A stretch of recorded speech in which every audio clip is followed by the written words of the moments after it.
And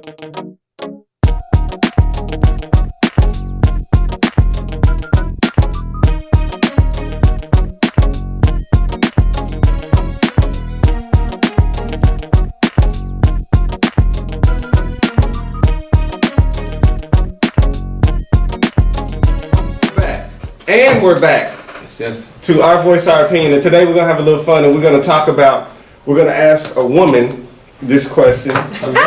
She's smart, she's fine, she's educated, she's cute. But why is she single? Wait, why are you asking me? Because you're the only female in the room. Oh, wow. That's the question that, some of the guys, all of us are married. All of the guys are married. And we have guy friends that we see, and we'll look at a woman and we'll say, they'll say, come on, guys, come on. No, they'll say she's smart. Dang, why you saying that though? No, I'm just saying. I'm gonna put you in it then. In general, okay. They'll say she's cute, she's smart, she's educated, all that. Why is she single though? What's something wrong with her? Yeah, something's got to be wrong with her. Something's got to be wrong with her. Yeah. Oh wow. I ain't saying she's a gold digger. But she ain't messing with no because it's like why doesn't she have a man if she's so cute, she's so smart? Why doesn't she? That's not my issue either. Like, what's that? He said she don't smell right. Oh well. No. Jimmy Choo, listen. So I would say, let me start here. I think a part of it is in my household. I grew up where education, career came first. I had a strong father figure, grew up in a household with two parents, and literally my daddy was like, that comes later.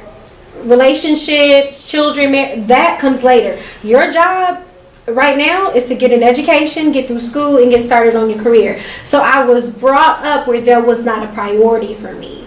And so now that I'm finally feeling like, okay, I'm somewhat settled in my career and I make a decent salary and I have 1 degree, 2 degrees, working on another terminal degree in front of me. It's like, okay, well, now I've done what my dad told me to do, right? I've accomplished what was set out in front of me. And now I'm looking at the landscape like, where they at? So that's kind of where it starts is for me, that was never the starting priority. It was get your education, get your career going, and then worry about that other thing. So now I'm entering. Do you think people go and find a mate too soon?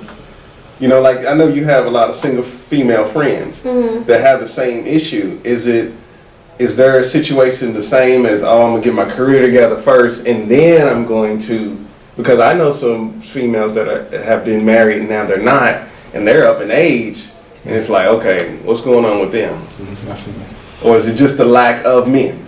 I think you're dealing with a lot of issues. I think, what is the priority? I think it goes back to opening yourself up. Even as a woman, can we back up a little bit? It was another segment that we talked about dating outside the race and wanting to understand what your options are as a single woman. First of all, do you want to be married? Do you want to have children? As a woman, I know men get funny but we do have a time limit in which we can have children, birthing season. So we have all that to consider. Then it's, well, what do you want to date? Do you want to date inside your race or not? I used to be anti-dating sites. But a friend of mine gave me a whole different perspective on it because she was like, Keisha, all it's doing is increasing your exposure. Because traditionally, we would only be exposed to people within our circle. Work, church, or 1 or 2 degrees of separation. But now with dating sites, you're specifically going into a platform where people are saying, I'm looking to be in this type of situation, either a long-term relationship or more. And it's a platform for greater exposure. So I think it's what are you willing to do and how much of a priority is it for you to not be single? Men kind of look at it differently. And when we see a attractive female who's single and pretty much has it together, a red flag goes up in our head, like, why can't she find a man? And we think something psychologically might be wrong. Yeah. Maybe she has something to hide. No, it's true though. Is it not? You look at a female and you like, that may not always be the case because when a man, first, most men, not all of us, but most men are physically, most men see a woman physically, they're attracted to them. They see a woman, what's her name? I want to get to know who she is. But when she's been single for so long and she's so focused, I've learned that in order to have a good growth relationship, you don't want to do everything by yourself because you want to have some experiences with that significant other. And sometimes you, as a single woman, you guys may be way over here. Not that I'm saying it's bad. You may be way under here, and that male's like, how can I grow with you when you've already been grown up? So that may be also a category. Never thought about that. Well, I don't know.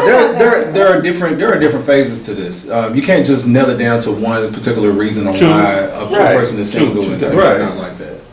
Because I mean, another aspect of things is the fact that woman may be getting approached a lot, and because her standards may be too high, she may be missing out on some blessings that's coming her way. You know what I'm saying? I'm telling you. I mean, you've been in the grocery store. You've been in the grocery store and you guys. And because you up here and they're not where you are, or whatever, you're turning your back on potential. You know what I'm saying? I heard a chick. I was doing a call and I heard a chick talking to another female, and she was like, "Oh, I can't get with this guy because he still lives at home with his mom."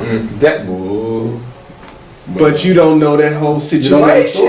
He could be taking care of his mom. How long he be living with his mom? I don't know, but I'm just saying. I've heard females cut dudes off just because he doesn't have this type of job. He doesn't go here on the weekend. He doesn't work out. And it's real shallow. But I've seen the exact reverse because a lot of men won't. I've heard that I don't even look approachable.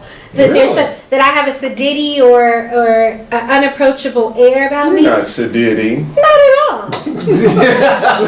You're not sedity. No, not the glass.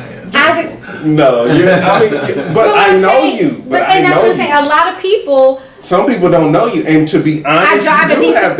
and that's exactly what it is. I drive a decent car. I've been raised a certain way, so I after I've met a lot of guys, they come up like. So you basically narrowed it down to intimidation, okay? Yeah, exactly. But that's but I don't want anybody who's going to be intimidated. Well, we don't have that. Think about it. But let's go back to the father figure in a young male's life. If you don't have a father to tell or teach a young male on how to approach a woman, how to conduct yourself, or how to be in a relationship and things like that, a lot of times we're failing even trying to approach a female. You know what I'm saying? And it's not that child's fault, and it's not that child that grows up to be a man. It's not their fault because they don't have that guidance. You have that guidance growing up to say, Keisha, when you get out there, you're going to focus on your school, you're going to focus on your career, you're going to focus on that. You have a good father to tell you that. But a lot of males that don't have their father figure in their lives, we already starting out with a couple of strikes against us when trying to approach a woman like you because we don't know. We don't know what to say to you. A lot of times, so it is guys intimidating. are tired of getting shot down because even when they're coming with so much honesty and so much, they're sincere, and they're like, you've been hit on 10 times already today, and you're just like, I don't want to hear it again. And he's like, hey, how you doing? You're like, you know what? Not today. And boom, you missed out. And there's a different generation of guys coming out too. It is a different generation. They want a woman to take care of them, or they want to be a woman themselves. There's some complications. Do we want to end the segment right there because that's a whole different. But what I will say is I had a very strong father. You don't want to share your dresses with your man or nothing like that. See, 2-for-1 deals. Y'all be getting in the cat fight. Your closet is your closet. My closet is so my closet. You're fighting over the mirror. It's so eyeshadow was your eyeshadow. You have the conflict. We're the last of the dying breed. That means the pool is shrinking. I'm telling you. It is shrinking, and that's what I was saying. I have a great father. I have a great brother. I have great men around me. But when I look outside of what's immediately around, I don't see that immediate compatibility. And even when I see it, it's like it's so rare. It's like. Well, I've seen some success stories though. I've seen some sisters that step in and actually take a chance on brothers that wasn't put together well. You know what I'm saying? They still let them be the man. They still let them guide and everything like that. But they guided them in a way that it wasn't intimidating to them, but telling them you have to get back on your throne. You have to get back on your pedestal. They were able to guide them and say, here's what you should. Huh? They shouldn't have to do that. They shouldn't have to have a project, but you have to think about it. You got to do what you got to do. Do what you got to do. Exactly. And a lot of women have done that because they call. A lot of women have done that. And mature these men only for them to go off and then date somebody else. I know, and that's a shame. So it's just like you're right. you've matured him, and I don't mean. I hope I'm not saying this the right way. Them. Yeah, but you've exposed them. You've helped build them, and you get them to that point. Only for them to be like, okay, well, thanks. Now I'm gonna go choose someone else, and it's like, well, how many times do I have to build a person up like that? And you're right. And if you want to continue the conversation about Build a Brother, join us. It's a GoFundMe account. GoFundMe account so he can leave you for Becky with the long hair. No. And we'll be right back.